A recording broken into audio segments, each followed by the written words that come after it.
Hello students, in today's session we are going to discuss about the marine insurance. Marine insurance. So children, what do you mean by marine insurance? So marine insurance manaki it is one of the oldest method of insurance thing. This is oldest method. అంటే మనకి చూడండి already మీకు discuss చేశాను. What is that 1666 లో మనకి fire insurance అనే concept వచ్చింది. అంటే దానికంటే ముందు అప్పుడు ఏంటన్నా totally goods imports and exports అన్ని కూడా from one country to another country ships లో జరిగాయి కదా. సో అక్కడి నుంచి మనకి ఈ మెరైన్ ఇన్సూరెన్స్ అనేది రావడం జరిగింది. What actually marine insurance will do, ఇది ఏం చేస్తుంది అంటే the things which are exporting from one country to another country through ships, అంటే మనము షిప్స్ లో ఏవైతే ట్రావెల్ చేస్తున్నామో ఒకవేళ అవి మేబీ యాక్సిడెంటల్ గా కావచ్చు, లేదు అంటే వాంటెడ్ అంటే మనకి పైరేట్స్ ఉంటారు కదా, పైరేట్స్ మీన్స్ సముద్రపు దొంగలు అంటారు కదా, వాళ్ళ వల్ల కూడా ఏమవుతుంది అప్పుడప్పుడు గూడ్స్ థెఫ్ట్ అయ్యే ఛాన్సెస్ ఉంటుంది కదా. సో ఈ మెరైన్ ఇన్సూరెన్స్ ఏం చేస్తుంది అంటే it gives protection to the ship and cargo. ఓకేనా. సో ఈ మెరైన్ ఇన్సూరెన్స్ వల్ల మనకి బెస్ట్ అడ్వాంటేజ్ ఏంటి అంటే it gives protection to the ships, అంటే షిప్ ఓనర్ కి ప్రొటెక్షన్ ఇస్తుంది, plus at the same time cargo. Cargo అంటే ఏంటన్నా వాళ్ళు ఏవైతే గూడ్స్ క్యారీ చేస్తున్నారో వాటికి కూడా ఈ మెరైన్ ఇన్సూరెన్స్ మనకి సపోర్టివ్ గా ఉంటుంది అన్నమాట. సో ఇక్కడ సింప్లీ చూడండి మనకి రిస్క్ ఏమేమి ఉంటాయి. సమ్ టైమ్స్ ఈ షిప్ వెళ్ళి ఏదైనా పెద్ద పెద్ద ఐస్ వర్క్స్ కి గుద్దుకుంది అనుకోండి, యాక్సిడెంట్ అయింది అనుకోండి, అప్పుడు షిప్ డ్యామేజ్ అయ్యే ఛాన్స్ ఉంటుంది కదా. సో వాటికి ప్లస్ కొన్నిసార్లు ఏమవుతుంది కార్గో అంటే హెవీ లోడ్స్ తీసుకెళ్తాం. హెవీ లోడ్స్ తీసుకెళ్ళినప్పుడు త్రూ ఫ్లడ్స్ కానివ్వండి, లేకపోతే పెద్ద పెద్ద బాల్కనోస్ ఇవన్నీ వచ్చే ఛాన్స్ ఉంటుంది. పెద్ద పెద్ద అలలు వచ్చాయనుకోండి, what happens that time ship balancing out అయ్యే ఛాన్స్ ఉంటుంది. అలాంటి టైంలో ఏమవుతుందన్నా ఆ గూడ్స్ అన్ని వాటర్ లో పడిపోయే ఛాన్స్ ఉంటుంది కదా. సో మళ్ళీ దానికి కూడా లాస్ అయ్యి కదా మనకి. సో ఇలాంటి అన్సర్టైన్ థింగ్స్ ఎవరు కూడా యాక్సిడెంట్స్ అనేవి ఇంటెన్షనల్ గా చేసుకోరు. బై మిస్టేక్ అన్ఎక్స్పెక్టెడ్ గా ఇలాంటి థింగ్స్ అయ్యాయి అనుకోండి, ఈ మెరైన్ ఇన్సూరెన్స్ వాటికి సపోర్ట్ చేస్తుంది. అంటే ఆ షిప్ ఓనర్స్ లాస్ కాకుండా షిప్ ఓనర్స్ కానివ్వండి, లేదు అంటే కార్గో పర్సన్స్ అంటే ఎవరైతే గూడ్స్ ట్రాన్స్పోర్ట్ చేస్తున్నారో వాళ్ళు లాస్ కాకుండా ఈ మెరైన్ ఇన్సూరెన్స్ వాళ్ళకి సపోర్ట్ చేస్తున్నారు. So here coming to this, the cargo of the ship is exposed to the risk arising from an act of God or enemy or fire, gales, etc. This type of marine insurance that covers such risk is called cargo insurance. So ఇప్పుడు చూడండి మనం ఏం చేస్తా ఉంటాము, ఆ goods అన్నింటినీ కూడా ship లో పెట్టుకొని వెళ్తా ఉంటాం. సో వెళ్ళినప్పుడు ఏం కావచ్చున్నా ఆల్రెడీ మనం అనుకున్నాం వాళ్ళు థెఫ్ట్ అయినా చేయొచ్చు, లేదంటే ఫైర్ యాక్సిడెంట్స్ కూడా అయ్యే ఛాన్స్ ఉంటుంది కదా. అంటే ఇంటర్నల్ గా షిప్ కి షార్ట్ సర్క్యూట్ సంథింగ్ అలా అయ్యాయి అనుకోండి, లేదంటే ఏమైనా ఎక్స్ప్లోజిషన్స్ తీసుకెళ్తున్నాం అనుకోండి, అంటే ఏమైనా పేలుడు పదార్థాలు తీసుకెళ్తున్నాం అనుకుంటాం. ఎగ్జాంపుల్ ఏం చేద్దాము, మనం పెట్రోల్ ఆయిల్ రిఫైనరీస్ అన్ని కూడా మనం వాటర్ బేస్ లోనే కదా తెచ్చుకునేది. సో ఇక్కడ ఏమైంది అంటే 2 షిప్స్ కానివ్వండి, లేదు అంటే మనకి ఫుల్ సమ్మర్ సీజన్ అనుకున్నాం, అలాంటి టైంలో ఏమవుతుంది హెవీ హీట్ కనుక ప్రొడ్యూస్ అవుతే ఆ హీట్ లో అది పేలిపోయే ఛాన్స్ ఉంటుంది కదా, రైట్. సో ఇలాంటి సిచ్యువేషన్స్ లో అందులో ఉన్న స్టాక్ కనుక డ్యామేజ్ అయింది అనుకోండి, అది మనకి లాసే కదా. సో అలాంటి లాస్ ఆఫ్ గూడ్స్ కి ఇచ్చే ఇన్సూరెన్స్ ని మనం ఏమంటాము అంటే కార్గో ఇన్సూరెన్స్ అని పిలుస్తాం, right. So by the act of God or enemy. God అంటే గాడ్ ఏం చేస్తాడు? సింపుల్ గా ఎండని ఇస్తాడు. ఎండని ఇచ్చినప్పుడు అది ఫైర్ యాక్సిడెంట్స్ కావచ్చు. ఎనిమీస్ అంటే పైరేట్స్ రావచ్చు, అంటే ఓషన్ థీవ్స్, దట్ ఈస్ సముద్రపు దొంగలు రావచ్చు, వాళ్ళని మనం పైరేట్స్ అని పిలుస్తాము. సో దీనివల్ల మనకి ఆ స్టాక్ కి ప్రాబ్లం కాకుండా, అంటే స్టాక్ పైన ఇన్సూరెన్స్ తీసుకుంటే దాన్ని కార్గో ఇన్సూరెన్స్ అని పిలుస్తాం. నెక్స్ట్ థింగ్ దనా, it is not merely the cargo that is liable to certain risk. The ship itself is also exposed to some perils. The ownership of the ship may therefore affect the hull insurance to cover all these perils. What do you mean by perils? Perils అంటే ఏంటన్నా అంటే ప్రమాదాలు అని అర్థం. ఇప్పుడు చూడండి, cargo అంటే దాంట్లో ఉన్న స్టాక్ అంతా కూడా హ్యాపీగా మంచిగానే ఉంది, కానీ సమ్ టైమ్స్ ఏం కావచ్చు, ఈ షిప్ వెళ్ళి దేనికైనా గుద్దుకునే ఛాన్స్ ఉంది కదా. అంటే 2 షిప్స్ వచ్చి కొలైడ్ అయ్యాయి అనుకోండి, అది కూడా లాసే కదా. దానివల్ల ఏమవుతుంది, షిప్ మొత్తం కూడా స్పాయిల్ అయ్యే ఛాన్సెస్ ఉంటుంది. సో అలాంటి టైంలో ఇచ్చే దాన్నే మనం ఏమంటాము అంటే నల్ ఇన్సూరెన్స్ అని పిలుస్తాము, right? Hull, that is HULL, hull insurance. ఓకేనా? ఆ షిప్ లో ఉన్న గూడ్స్ కి ఇచ్చేదాన్ని కార్గో ఇన్సూరెన్స్ అంటారు, ఆ షిప్ కి ఇచ్చేదాన్ని మనము హల్ ఇన్సూరెన్స్ అంటారు. ఎందుకంటే ఇప్పుడు మనకు ఆల్మోస్ట్ సీ వేవ్ కి వచ్చేసాం, సీ షోర్ కి వచ్చాక కూడా ఆ బండి ఆగకుండా ఒకవేళ ఒడ్డుకు గుద్దేసుకుంటా అనుకోండి, అప్పుడు కూడా అది డ్యామేజ్ అయ్యే ఛాన్స్ ఉంది కదా. డ్యామేజ్ అయింది అంటే షిప్ కి కూడా రిస్క్ ఉన్నట్టే కదా, రైట్? సో ఆ షిప్ కి సంబంధించిన రిస్క్, అంటే షిప్ బాడీ ఉంటుంది కదా, ఆ బాడీ మొత్తానికి కూడా ఇన్సూరెన్స్ కావాలి కాబట్టి ఆ ఇన్సూరెన్స్ ని మనం ఏమంటాము అంటే హల్ ఇన్సూరెన్స్ అని పిలుస్తాము. Next thing, in addition to this risk attacking to the cargo, right? Attacking. So అలాగేనా ఇంకొకటి చూడండి, ఇన్ సమ్ సిచ్యువేషన్స్ మళ్ళీ ఏమవుతుంది అంటే మనము ఫ్రైట్ ఉంటుంది.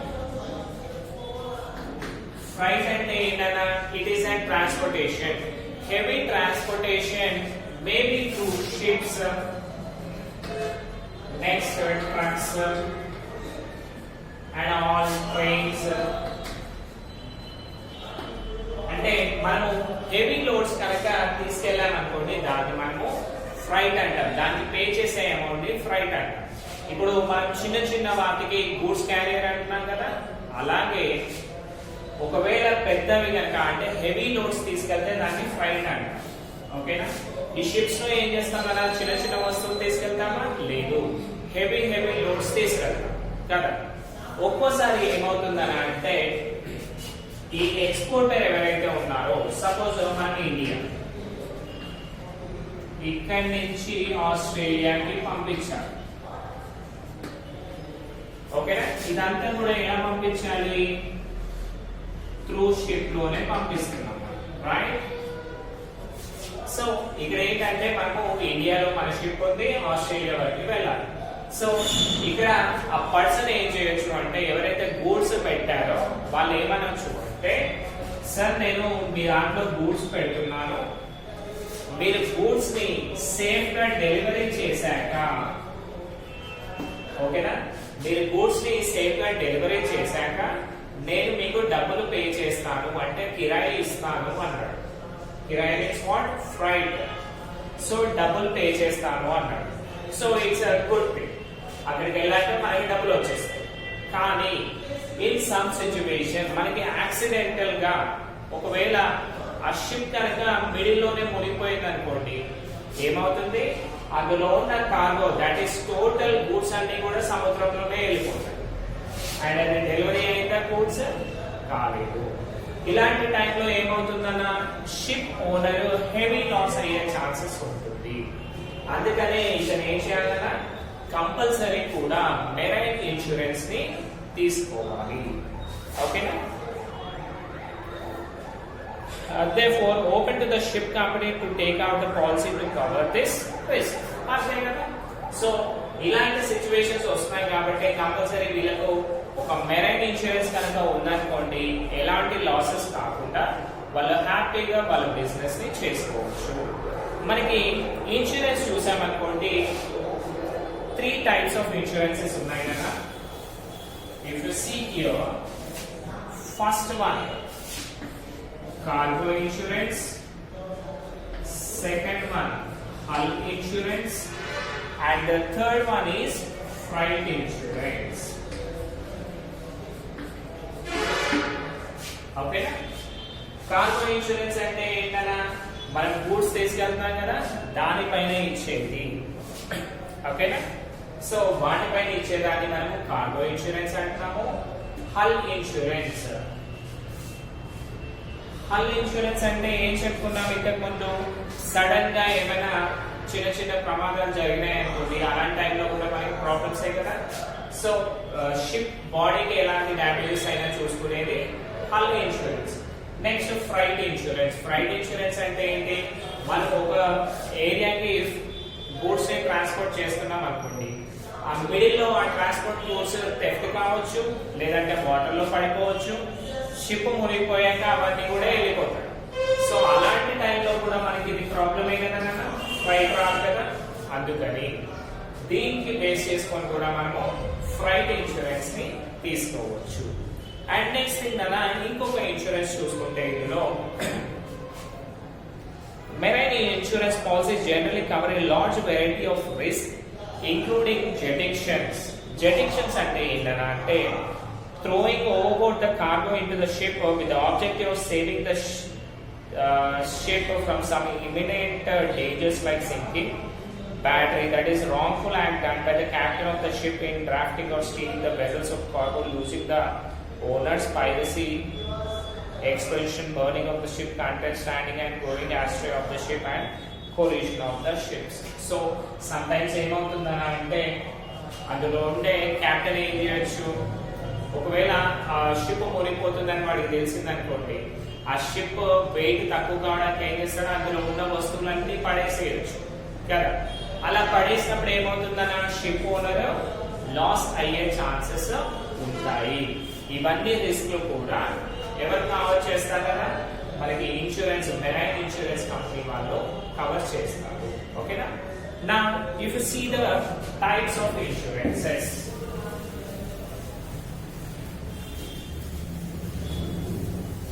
సో ఇప్పటి వరకు మనము మెరైన్ ఇన్సూరెన్స్ గురించి తెలుసుకున్నాము. నా coming to the types of insurance.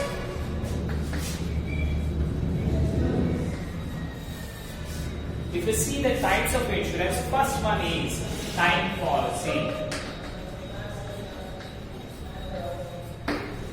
Okay, time policy means this is a policy where the subject matter is insured for a specific period of time. It is suitable mainly for hull insurance through it may be taken out all the movable or other goods when small quantities are involved.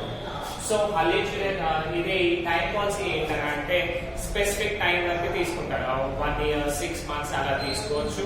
ఇది main గా ఏంటి అంటే హల్ insurance లాగా చాలా బాగుంటుంది కదా. And ఇందులో ఇంకొకటి ఏం చేస్తాం, అప్పుడప్పుడు అందులో ఉన్న గూడ్స్ అన్ని కూడా పడేసే ఛాన్సెస్ ఉంటాయి కదా. సో అందుకని టైం పాలసీ ఏం చేస్తుంది, స్పెసిఫిక్ టైం వరకు మనకు ఇన్సూరెన్స్ కనుక తీసుకుంటే బేస్డ్ ఆన్ షిప్, ఆ షిప్ కోసం తీసుకునేదాన్ని టైం పాలసీ అంటున్నాం. Next coming to the second, work policy. Work or work policy. Work policy అంటేనా, this policy is meant to ensure the subject matter in the transit from one place to another. The subject matter insured under such policy is generally cargo which is exposed to marine risk in the course of transit. అంటే ఇదేంటంటే ఈ work policy అనేది from place of export to the import, అంటే ఒక country నుంచి ఇంకో కంట్రీకి మనం ఎక్కడైతే ఎక్స్పోర్ట్ చేస్తున్నామో మిడిల్ లో ఆ టైం గ్యాప్ లో ఇన్ దాట్ టైం దానికి ఎలాంటి రిస్క్ ఉండకుండా తీసుకునే దాన్ని మనము వర్క్ పాలసీ అని పిలుస్తున్నాము. సో దీంట్లో ఏమవుతుందని అంటే ఈ వర్క్ పాలసీ అనేది ఎలా ఉంటుందంటే ఫ్రమ్ ట్రాన్సిట్ అంటే ఎక్స్పోర్ట్ నుంచి ఇంపోర్ట్ వరకు, ఓకేనా, ఆ టైం గ్యాప్ లో మాత్రమే ఈ ఇన్సూరెన్స్ అనేది వ్యాలిడిటీ ఉంటుంది. దీన్నే మనము వర్క్ పాలసీ అంటాం. బికాస్ ఆ ట్రాన్సాక్షన్ లో ఏం కావచ్చు, షిప్ దేనికైనా కొలైడ్ కావచ్చు, అంటే యాక్సిడెంట్ కావచ్చు, that is the loss. Next pirates, already మనం చెప్పుకున్నాం కదా, సముద్ర దొంగలు అన్నాం కదా, వాళ్ళు వచ్చి స్టాక్ మొత్తం ఎత్తుకొని వెళ్ళిపోవచ్చు. ఇప్పుడు మీకు ఛత్రపతి సినిమాలు ఉంటాయి కదా, అలా కూడా అయ్యే ఛాన్స్ ఉంది కదా, రైట్. సో ఇలాంటి రిస్క్ ఏవైతే ట్రాన్స్పోర్టేషన్ లో అవుతాయో అవన్నీ కవర్ చేయడానికి మనము ఈ పాలసీని తీసుకుంటాము, ఓకేనా. ఇది జనరల్ గా మనం ఏం చేస్తామన్నా కార్గోకి తీసుకుంటాము, అంటే దాంట్లో ఏవైతే గూడ్స్ ఉన్నాయో వాటిని బేస్ చేసుకొని తీసుకుంటాము. Next mixed policy.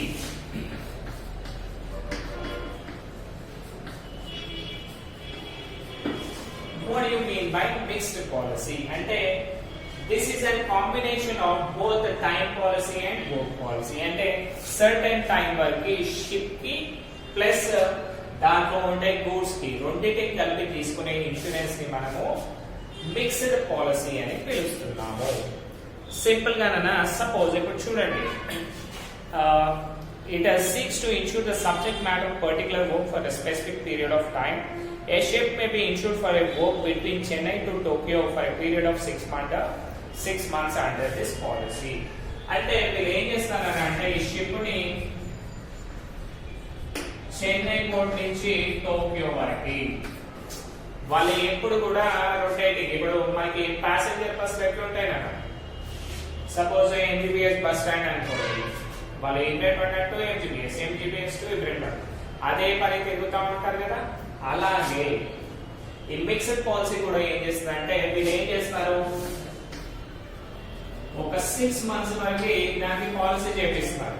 అంటే 6 months వరకు ఆ షిప్ కి ఎలాంటి ప్రాబ్లమ్స్ వచ్చినా కానీ ఆ ఇన్సూరెన్స్ కంపెనీ వాళ్ళు భరిస్తారు. షిప్ కి అట్ ద సేమ్ టైం దాంట్లో ఉంటే కార్గోకి అంటే గూడ్స్ కి రెండింటికి కలిపి చేసేస్తారు. ఆ షిప్ లో ఉన్నదానికి ఎలాంటి డ్యామేజెస్ వచ్చినా సరే మెరైన్ కంపెనీ వాళ్ళు చూసుకుంటారు, అంటే ఇన్సూరెన్స్ కంపెనీ వాళ్ళు ఆ ప్రాబ్లమ్స్ అన్ని కూడా చూసుకుంటారు, right. Next one floating policy.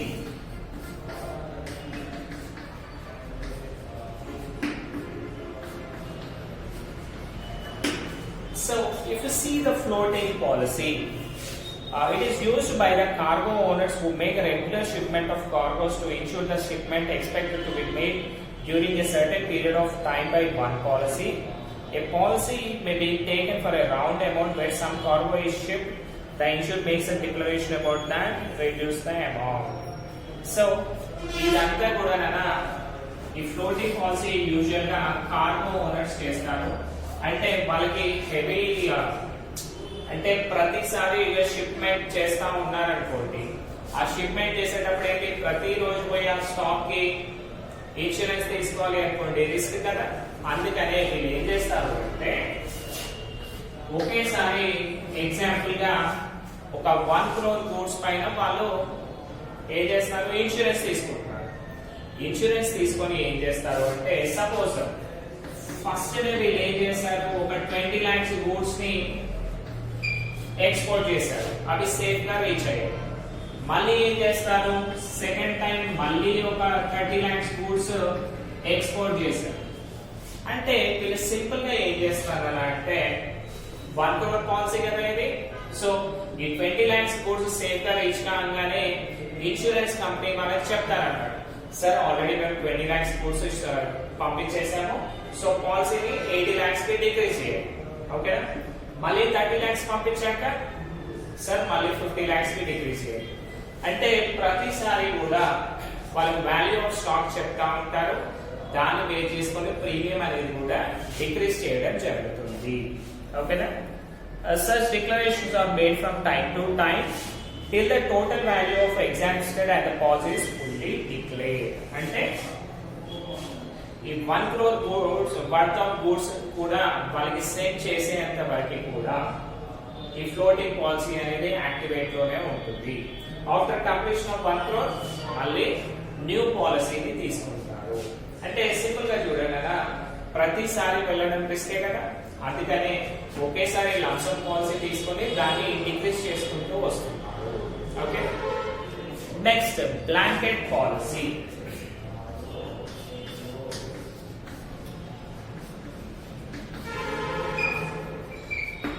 So what do you mean by blanket policy? Already you know, it is taken on certain amount but the premium is paid on the whole of it beginning of the policy and is readjusted at the end of term of the policy in accordance with the actual amounts and risk as shown by the records of the insured. So ఇక్కడ ఏం చేస్తాం అంటే ఒక specific amount ముందే pay చేస్తాము.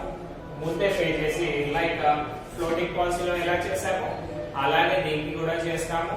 అంటే మనకి ఎలాంటి రిస్క్ వచ్చినా సరే ఈ బ్లాంకెట్ పాలసీ అనేది కవర్ చేస్తున్నాం.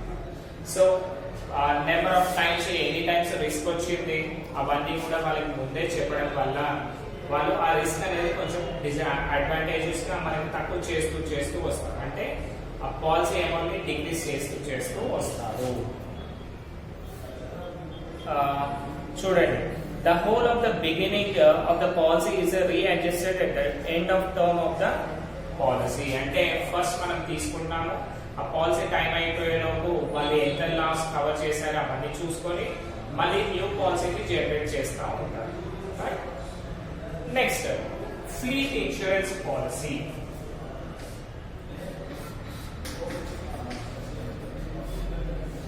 So what do you mean by fleet అంటే చూడండి కదా, group of ships sailing together. ఇప్పుడు చూడండి, మనము ఒక సీ షోర్కి వెళ్ళాము, ఒక బీచ్ కి బయట. ఇప్పుడు సముద్రం ఉంటాయి కదా, అక్కడికి వెళ్ళామనుకోండి, ఏమవుతాయి చాలా గ్రూప్ ఆఫ్ షిప్స్ ఉంటాయి, 10-15 ఉంటాయి, ఓడరేవు అంటారు కదా. సో ఆ సీ షోర్ లో ఏంటి లాట్స్ ఆఫ్ షిప్స్ ఉంటాయి, అవన్నీ కూడా ఏం చేస్తాయి, గూడ్స్ అన్ని కూడా ఎక్స్పోర్ట్స్ అండ్ ఇంపోర్ట్స్ చేస్తూ ఉంటాయి కదా. సో ఈ గ్రూప్ ఆఫ్ షిప్స్ కి ఓనర్ ఒక్కడే ఉన్నాడు అనుకోండి, అవన్నీ సపరేట్ తీసుకోవాలి అంటే రిస్కే కదా. కాబట్టి ఈ గ్రూప్ ఆఫ్ షిప్స్ అన్నింటి కూడా కలిపి తీసుకునే దాన్ని మనము ఫ్లీట్ ఇన్సూరెన్స్ పాలసీ అంటాము. ఇప్పుడు చూడండి అన్న, మీరు శ్రీశైలం వెళ్ళారంటే అక్కడ ఏమవుతుంది, వాళ్ళు 20-30 రూపీస్ తీసుకుంటారు. తీసుకొని మీరు అక్కడికి వెళ్ళొచ్చు, మళ్ళీ మీకు నచ్చిన బోట్ లో మళ్ళీ బ్యాక్ రావచ్చు కదా. అంటే ఇక్కడ ఏమవుతుంది, అవన్నీ కూడా ఒకే ఓనర్ ఉంటాడు, వాళ్ళంతా కూడా అక్కడికి ఇక్కడ ఎక్స్పోర్ట్స్ అండ్ ఇంపోర్ట్స్ చేస్తూ ఉంటారు కదా. That is the thing. అంటే గ్రూప్ ఆఫ్ షిప్స్ అన్ని కూడా ఒకే దగ్గర అన్నిటికి కలిపి తీసుకునేదా. Next one valued policy.